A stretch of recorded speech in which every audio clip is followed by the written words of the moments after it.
నటి త్రిష తమిళ cinema ఇండస్ట్రీలోనే star heroine మాత్రమే కాదు, ఇప్పుడు తమిళనాడు రాజకీయాల్లోని కూడా హాట్ టాపిక్ గా మారిపోయారు.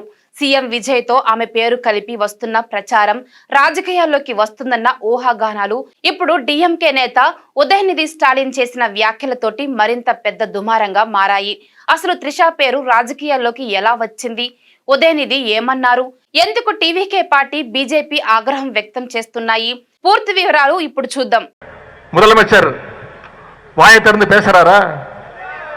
பேச மாட்டேங்கிறாரு. அவருக்கு இருக்கக்கூடிய ஒரே கவலை என்ன?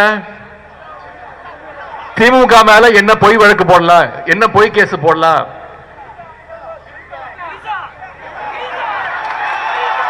எங்க தண்ணி வருதோ இல்ல அங்க தண்ணி வரணும். காவிரி சொன்ன గత కొద్ది రోజులుగా తమిళనాడు రాజకీయాల్లో ఎక్కువగా వినిపిస్తున్న పేరు త్రిషాది. నిజానికి త్రిష ఇప్పటి వరకు రాజకీయాల్లోకి వస్తున్నట్లు అధికారికంగా ఎక్కడా ప్రకటించలేదు.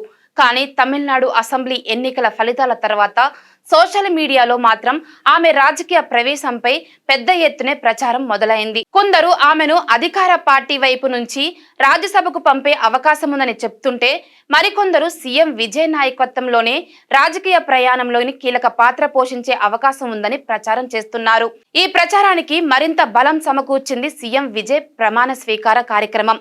ఆ వేడుకలోని త్రిష కనిపించడంతో ఇద్దరి మధ్య మంచి సన్నిహిత్యం ఉందనే చర్చలు మరింత పెరిగాయి. అదే సమయంలోని సోషల్ మీడియాలో ఇద్దరి పేర్లు కలిపి ఎన్నో పోస్టులు, వీడియోలు వైరల్ అయ్యాయి. అయితే ఈ ప్రచారంపై ఇప్పటి వరకు త్రిష కానీ సీఎం విజయ్ కానీ అధికారికంగా స్పందించలేదు. అయినా రాజకీయ వర్గాల్లో మాత్రం త్రిష పేరు తరచూ వినిపిస్తూనే ఉంది. ఈ నేపథ్యంలోనే తాజాగా జరిగిన ఓ రాజకీయ కార్యక్రమంలోని డిఎంకే నేత ఉదయనిధి స్టాలిన్ చేసిన వ్యాఖ్యలు పెద్ద వివాదానికే కారణమయ్యాయి. முதலமைச்சர் வாயை திறந்து பேசுறாரா? பேச மாட்டேங்கிறாரு. அவருக்கு இருக்கக்கூடிய ஒரே கவலை என்ன? திமுக மேல என்ன பொய் வழக்கு போடலாம், என்ன பொய் கேஸ் போடலாம்.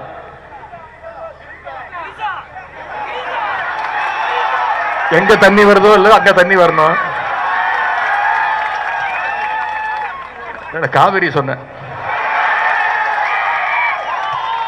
తంజావూరులోని కావేరీ నది జలాల అంశంపై జరిగిన నిరసన కార్యక్రమంలోని ఆయన ప్రసంగిస్తుండగా అక్కడున్న కొందరు కార్యకర్తలు త్రిష త్రిష అంటూ నినాదాలు చేశారు.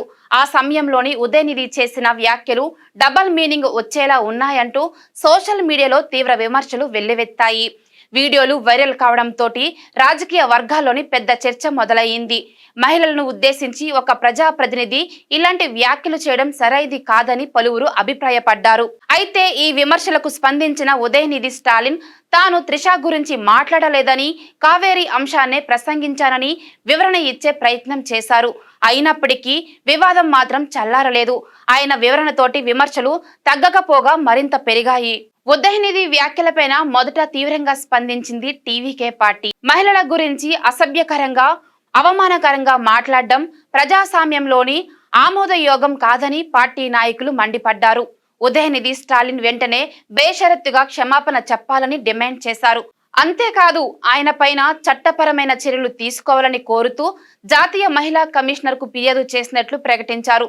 పోలీసులు కూడా ఈ వ్యవహారంపై కేసు నమోదు చేయాలని టీవీకే పార్టీ నాయకులు డిమాండ్ చేశారు. ఇదే అంశంపై బీజేపీ నేతలు కూడా స్పందించారు. అధికారంలో ఉన్న పార్టీ నాయకులు మహిళల పట్ల మరింత బాధ్యతగా వ్యవహరించాలని, ఇలాంటి వ్యాఖ్యలు రాజకీయ సంస్కృతిని దెబ్బతీశాయని విమర్శించారు. దీంతో ఈ వ్యవహారం ఇప్పుడు కేవలం త్రిషకు సంబంధించిన అంశంగా కాకుండా మహిళల గౌరవం, రాజకీయ నాయకుల భాష, ప్రజా ప్రవర్తన వంటి పెద్ద చర్చగా మారిపోయింది. ఇక ఈ మొత్తం వ్యవహారంలోని మరో ఆసక్తికరమైన అంశం ఏంటంటే, త్రిష ఇప్పటి వరకు ఈ వివాదంపై బహిరంగంగా స్పందించలేదు. దీంతో ఆమె స్పందన కోసం అభిమానులతో పాటు రాజకీయ వర్గాలు కూడా ఎదురు చూస్తున్నాయి. సోషల్ మీడియాలో మాత్రం రెండు వర్గాలుగా చర్చ సాగుతుంది. ఒకవైపు ఉదయనిధి వ్యాఖ్యలను తీవ్రంగా ఖండిస్తూ చర్యలు తీసుకోవాలని డిమాండ్ చేస్తుంటే, మరోవైపు ఆయన వ్యాఖ్యలను తప్పుగా అర్థం చేసుకుంటున్నారని వాదించే వాళ్ళు కూడా ఉన్నారు. మొత్తానికి ఒక సినిమా నటి పేరు ఇప్పుడు తమిళనాడు రాజకీయాల్లోని పెద్ద చర్చగా మారింది. ఈ వివాదం ఎక్కడి వరకు వెళ్తుంది? ఉదయనిధి స్టాలిన్ మరోసారి వివరణ ఇస్తారా? త్రిష స్పందిస్తారా? జాతీయ మహిళా కమిషనర్ ఈ ఫిర్యాదుపై ఎలాంటి నిర్ణయం తీసుకుంటుంది అనే అంశాలు ఇప్పుడు ఆసక్తికరంగా మారాయి. ఈ వివాదం రాబోయే రోజుల్లోని తమిళనాడు రాజకీయాలపై ఎలాంటి ప్రభావం చూపుతుందో చూడాలి.